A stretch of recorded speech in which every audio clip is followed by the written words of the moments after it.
Oke guys, kembali lagi bersama Cherry di sini. Apa kabar nih kalian semua? Cherry harap kalian semua baik-baik aja ya. Cherry akan bahas naga lagi nih. Kemarin naga yang Cherry bahas serem dan jahat banget kan? Tapi jangan salah, naga yang mau Cherry bahas kali ini baik hati dan pastinya gemoy sekali. Naga apa sih yang dimaksudin Cherry dari tadi? Tenang, yang belum nonton bisa klik link di atas untuk langsung nonton si naga jahat di video Cherry sebelumnya. Oke, Cherry lanjutin ya. Kali ini Cherry akan membawa kalian ke Kumandra. Apa sih itu Kumandra, Cher?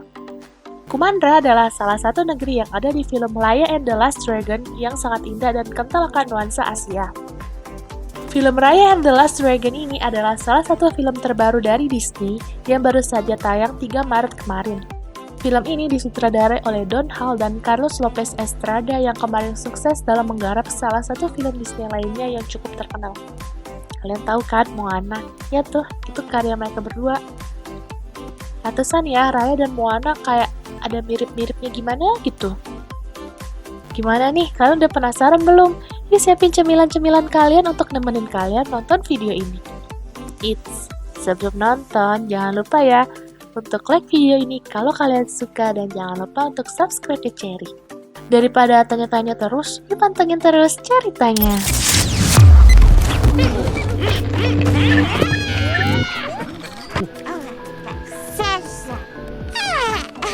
Dikisahkan ada sebuah negeri bernama Kumandra yang merupakan tempat manusia dan para naga berkekuatan sihir hidup bersama dengan harmonis. Rakyat-rakyat Kumandra sangat menghormati naga nih, sehingga Kumandra itu layaknya sebuah surga. Tapi ternyata nggak ada yang abadi nih guys. Muncul sebuah makhluk kegelapan bernama Drone yang mempunyai kekuatan jahat serta mampu membuat manusia serta objek yang disentuhnya berubah menjadi patung. Para naga berjuang menyelamatkan Kumandra, namun ternyata kekuatan Drone itu sangat besar dan malah membuat naga-naga tersebut menjadi batu. Diceritakan bahwa ada satu naga terakhir bernama Sisodatu si naga air, yang akhirnya berhasil memusnahkan Drone dengan batu permata miliknya. Namun, setelah berhasil memusnahkan Drone, Sisu hilang dan yang tersisa hanyalah batu permatanya saja. Rakyat Kumandra yang telah berubah menjadi batu pun kembali menjadi manusia. Namun hal ini tidak dengan naga, mereka tetap menjadi batu. Rakyat-rakyat di Kumandra malah memperebutkan batu permata milik Sisu. Dan akhirnya mereka berperang antara satu dengan dan yang lainnya, sehingga membuat Kumandra terpecah belah menjadi 5 bagian.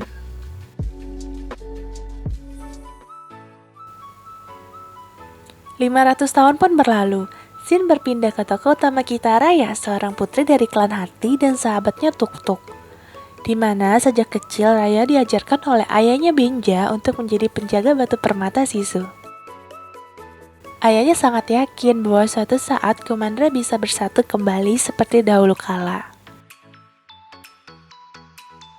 Lalu, ayahnya memutuskan untuk mengundang perwakilan dari 5 bagian klan yang ada di Kumandra, yaitu klan Cakar, klan Ekor, klan Tulang, dan klan Taring. Tujuan Benja untuk mengundang semua klan di Kumandra karena ia menaruh besar harapan bahwa mereka semua masih bisa menjadi seperti Kumandra yang dulu. Di sini kemudian Raya bertemu dengan Namari, seorang putri dari klan Taring yang sama seperti dirinya, sangat menyukai semua hal berbau naga. Mereka pun banyak bercerita dan bertukar informasi seputar Sisu. Namari kemudian menunjukkan peta negara Kumandra dan ia mengatakan bahwa ada rumor yang beredar kalau Sisu itu belum mati. Dan saat ini, Sisu sedang beristirahat di salah satu ujung dari sungai di Kumandra.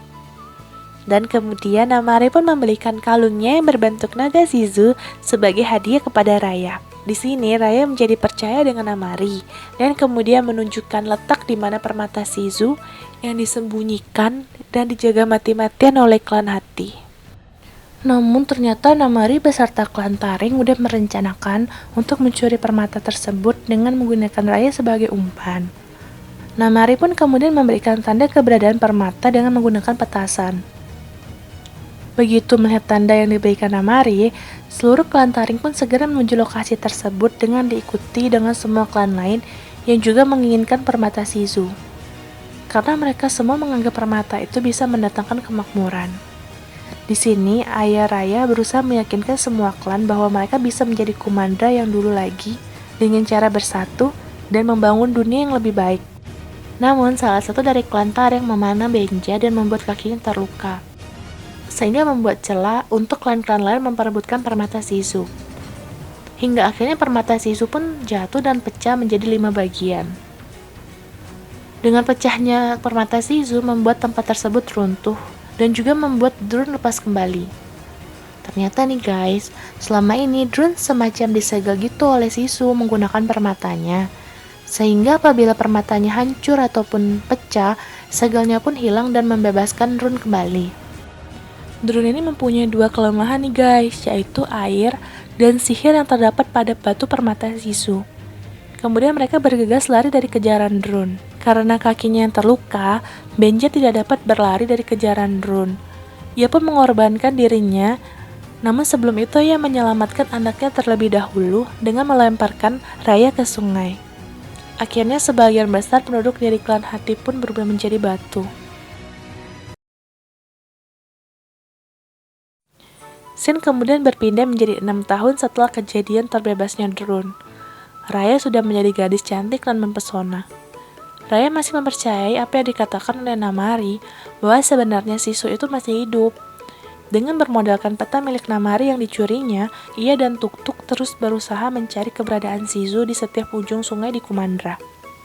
Dan sampailah Raya pada anak sungai terakhir yang berada di klan Ekor. Di sini, ternyata Raya diikuti oleh Namari yang ingin mengambil kembali peta yang sudah dicuri oleh Raya. Raya pun berusaha untuk memberikan persembahan sehingga bisa berkomunikasi dengan Shizu. Dan ternyata benar, ternyata Shizu masih hidup dan Raya pun menceritakan kejadian 6 tahun lalu yang masih lekat di benaknya. Raya pun merasa bersalah nih guys, dan ia pun merasa bertanggung jawab dengan apa yang terjadi. Maka dari itu, ia meminta bantuan Shizu. Namun Shizu mengatakan bahwa mereka selama ini salah paham, bahwa bukan dia yang membuat permata ini. Ia hanya ditugaskan menyerahkan permata ini. Dan ketika ditanyakan oleh Raya apa kekuatan sihir yang dimiliki olehnya, Shizu pun menjawab bahwa ia tidak memiliki sihir apapun dan ia adalah seekor perenang yang handal. Lalu Raya pun menyadari bahwa Shizu masih terhubung dengan permata. Dan ketika ia menyentuh pecahan permata, Shizu akan mendapatkan kekuatan dari pecahan permata itu. Shizu bisa sekali lagi memakai kekuatan permata dan menyelamatkan dunia. Langkah pertama yang bisa dilakukan oleh mereka adalah dengan mengambil pecahan permata yang ada di tangan ketua klan Ekor, di mana tempat mereka berada sekarang. Mereka pun akhirnya sampai pada tempat di mana permata tersebut disimpan, dan mereka berusaha melewati jebakan-jebakan yang dibuat untuk melindungi pecahan permata tersebut. Sejak awal kemunculan Shizu, ia selalu meyakinkan dan mengajarkan Raya tentang pentingnya kepercayaan antara satu dengan yang lainnya. Namun yang kita udah tahu, Raya pernah mengalami sakit dan pedihnya dikhianati oleh Namari dan pada akhirnya membuat Kumandra menjadi hancur sehingga membuat Raya tidak percaya pada siapapun lagi. Ayo, siapa nih yang pernah ngerasain pedihnya dikhianatin kayak Raya? Tulisnya di kolom komentar. Oke, lanjut ya. Akhirnya mereka sampai pada tempat di mana permata tersebut disembunyikan. Ternyata si ketua klan Ekor sudah meninggoy sambil memegang pecahan dari batu permata Shizu. Mereka pun berusaha mengambil batu permata tersebut dengan hati-hati, karena banyak sekali jebakan yang sudah dirancang oleh kepala suku Ekor. Dan akhirnya pecahan permata tersebut berhasil didapatkan. Ketika Shizu menyentuh pecahan batu tersebut, Shizu dapat merubah wujudnya menjadi manusia. Dan ini adalah kekuatan kakak perempuannya Prani yang bisa merubah wujud. Pada saat mereka sedang bercakap-cakap, Namari tiba-tiba muncul nih guys. Ternyata Namari masih mengikuti mereka sampai ke dalam gua penyimpanan batu permata. Secara tidak langsung, Raya sebenarnya sudah mengatakan pada Namari bahwa ia udah menemukan Shizu dan memperkenalkan Shizu yang sudah berwujud manusia ke Namari. Namun, Namari salah pengertian nih guys. Ia berpikir bahwa Shizu itu adalah nama teman baru Raya. Namari dan Raya pun akhirnya berkejar-kejaran karena Namari ingin membawa mereka ke rumahnya beserta pecahan batu permatanya.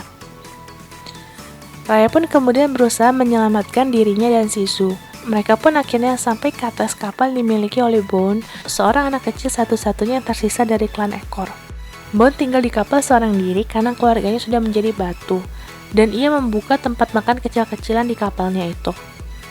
Raya pun meminta bantuan Bone untuk pergi dari sini dan menuju ke klan Cakar dengan menawarkan beberapa batu giok sebagai bayarannya. Bone pun akhirnya setuju untuk mengantarkan mereka. Ternyata Namari masih mengejar mereka nih. Akhirnya Shizu pun melompat ke air dan berubah wujud menjadi naga. Ia berusaha membantu mendorong kapal ini agar dapat berlayar lebih cepat. Di sini Raya pun meminta Shizu untuk tetap berwujud manusia sampai mereka berhasil mengumpulkan semua pecahan permata. Raya takut kalau orang-orang melihat naga, mereka mungkin akan berbuat jahat kepada Shizu. Akhirnya mereka pun sampai ke klan Cakar. Raya meminta Shizu untuk tetap tinggal di kapal bersama Bone karena klan Cakar terkenal dengan pusatnya pencopet dan penipu. Raya lalu berusaha mencari ketua klan Cakar bernama Dang Hai bersama Tuk Tuk. Di perjalanannya, ia bertemu dengan seorang bayi kecil imut dan menggemaskan bernama Noi. Namun, tak tersangka-sangka, ternyata bayi itu merupakan komplotan penipu. Ia bersama dengan 3 ekor monyetnya berusaha menipu Raya untuk mengambil pecahan permata milik Raya. Dan setelah mendapatkan pecahan permata tersebut, Baby and the Gang ini pun lari dan kemudian dikejar oleh Raya.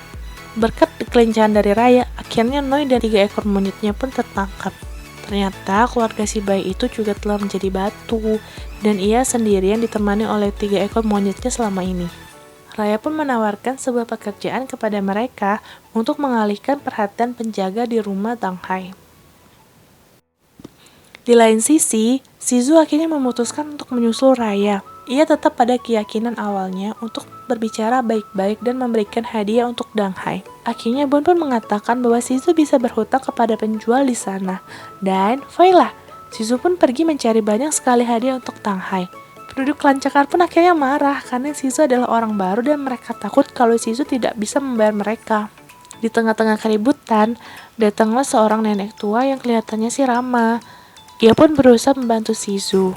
Anehnya, semua penduduk-penduduk tersebut melepaskan Shizu, beserta dengan semua barang yang telah diambil oleh Shizu. Oke, kita kembali kepada Raya ya. Akhirnya Raya berhasil masuk ke rumah Dang Hai dan ternyata Dang Hai udah berubah menjadi patung.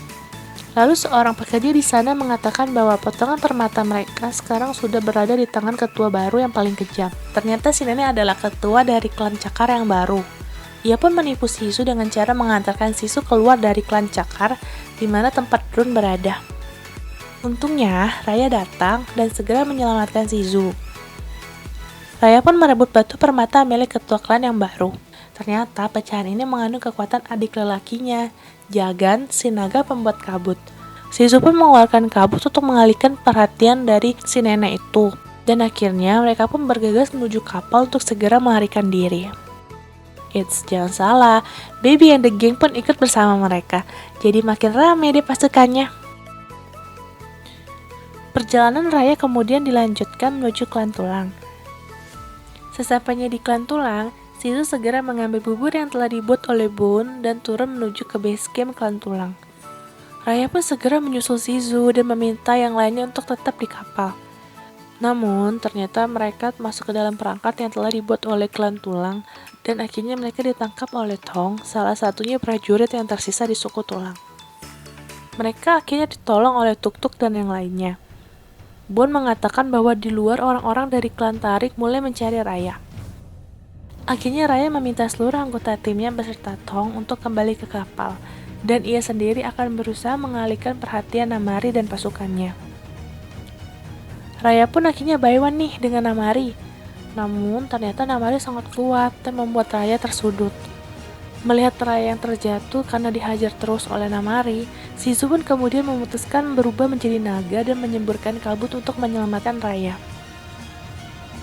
Melihat Shizu yang selama ini sangat dikaguminya, Namari pun terdiam dan terpaku. Bone dan yang lainnya pun meminta penjelasan mengenai Shizu kepada Raya. Ternyata pecahan permata dari klan Tulang ada pada Tong dan kemudian diserahkan kepada Shizu. Di dalam permata itu terdapat kekuatan Penggu, kakak tertuanya, Ia memiliki kemampuan menurunkan air hujan. Kemudian, Sisu pun terbang dan berjalan melintasi air hujan yang turun. Berarti tersisa satu lagi nih pecahan batu permata yang harus mereka kumpulkan.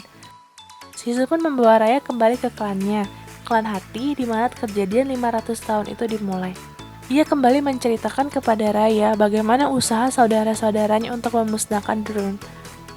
Mereka semua bersatu mengumpulkan kekuatan mereka satu persatu. Dan akhirnya terciptalah permata naga. Saudaranya kemudian menyerahkan permata itu ke Sisu. Mereka mempercayai Sisu untuk dapat mengalahkan drone. Dan Sisu pun percaya kepada mereka. Kembali ke klan Taring, Namari pun menemui ibunya yang sedang mendongengkan anak-anak di klan Taring dengan menggunakan wayang. Indonesia banget kan ya guys? Ternyata ibunya sudah mengetahui kemunculan Sisu karena salah satu tentaranya sudah melaporkan hal ini sebelum Namari. Ibunya mempercayai dengan merebut Sisu dan semua permatanya, mereka akan dimaafkan oleh seluruh rakyat Kumandra. Setelah mendapatkan pesan dari Raya, Namari kemudian menemui Raya dan semua timnya dengan membawa permata milik klan Taring. Raya kembali lagi berusaha mempercayai Namari. Ternyata Namari mengkhianati Raya lagi dan berusaha merampas Sisu dan semua permata yang dikumpulkan oleh Raya dan timnya dengan menggunakan panah. Melihat Namari yang berusaha melepaskan anak panah ke arah Sisu, Raya pun berusaha menjatuhkan anak panah tersebut menggunakan pedangnya. Namun ternyata malah membuat anak panahnya melesat dan memanah Sisu tepat di jantungnya. Sisu pun terjatuh ke sungai. Dengan kematian Sisu membuat semua air di Kumandra menjadi kering. Dengan membawa salah satu pecahan permata, Raya yang marah pun mengejar Namari dan berusaha melawan Namari. Sisa dari timnya pun berusaha menolong klan Taring lainnya dengan membawa sisa potongan permata milik Sisu yang semakin memudar cahayanya. Namari mengatakan bahwa sebenarnya ia tidak mau hal ini terjadi. Raya pun akhirnya terdiam dan ia pun melihat teman-temannya sedang berusaha menyelamatkan warga dari klan Taring. Ia pun segera membantu timnya. Tak disangka-sangka, Namari pun juga ikut membantu mereka. Namun tanah tempat mereka berdiri ambruk dan longsor. Mereka pun akhirnya dikepung oleh pasukan drone yang sangat banyak. Raya pun berpikir mengenai perkataan Sisu sebelumnya. Dengan menyatukan semua kepingan permata dan percaya akan satu dengan yang lainnya, mereka bisa memusnahkan drone. Karena kekuatan yang paling besar adalah kepercayaan. Namun tidak ada yang mau mempercayai Raya, karena mereka masih sakit hati dengan pengkhianatan Namari. Akhirnya, Raya pun memutuskan untuk mengambil langkah pertama dengan memberikan potongan permatanya ke Namari. Setelah menyerahkan potongan permatanya, akhirnya Raya pun berubah menjadi batu. Melihat pengorbanan Raya, satu persatu timnya pun mengikuti Raya dan memberikan pecahan permatanya kepada Namari. Akhirnya semua anggota tim Raya pun menjadi batu seluruhnya. Yang tersisa adalah Namari. Pada awalnya, ia ingin menyelamatkan dirinya sendiri. Namun ia kembali mempertimbangkan perkataan Raya. Dan kemudian ia berusaha menyatukan kembali pecahan permata Sisu. Setelah pecahan permata tersebut kembali menjadi batu permata yang utuh, ia pun berdiri di sebelah Raya dan kemudian ikut berubah menjadi batu. Ternyata benar, dengan bersatunya semua pecahan dan rasa percaya antara satu dengan yang lainnya, mereka dapat menyelamatkan Kumandra dan mengalahkan semua drone. Raya dan semua timnya pun bersorak gembira karena bisa kembali hidup. Semua orang-orang yang berubah menjadi batu pun kembali menjadi manusia. Tak disangka-sangka, naga pun kembali bermunculan dan berterbangan di langit, dan berkumpul seakan menari di atas tempat terjatuhnya Sisu. Dan akhirnya membuat Sisu hidup kembali.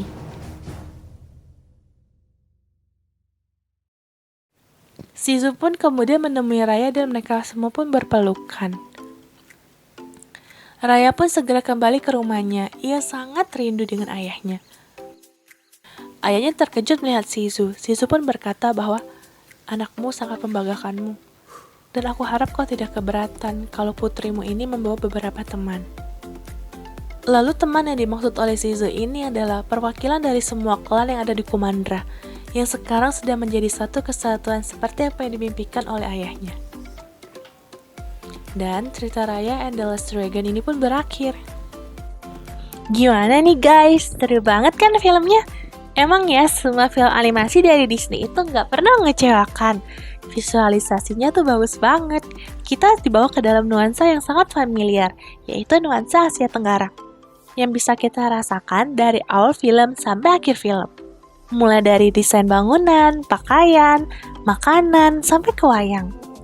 Yang Cherry dengar-dengar sih, dalam pembuatan film ini, sutradaranya dibantu dari berbagai konsultan asal Asia, di mana mereka berhasil menampilkan pemandangan-pemandangan Asia Tenggara yang tidak hanya indah, kaya, tapi juga berwarna. Gimana nih menurut kalian tentang film Raya and the Last Dragon ini? Tulis ya di kolom komentar. Oke deh guys, seperti biasa, jangan lupa tulis di kolom komentar untuk film menarik yang mau kita review bareng-bareng. Sekali lagi Cherry ingatkan, jangan lupa nyalakan tombol loncengnya supaya nggak ketinggalan update selanjutnya dari Cherry. See you in the next video guys, bye-bye!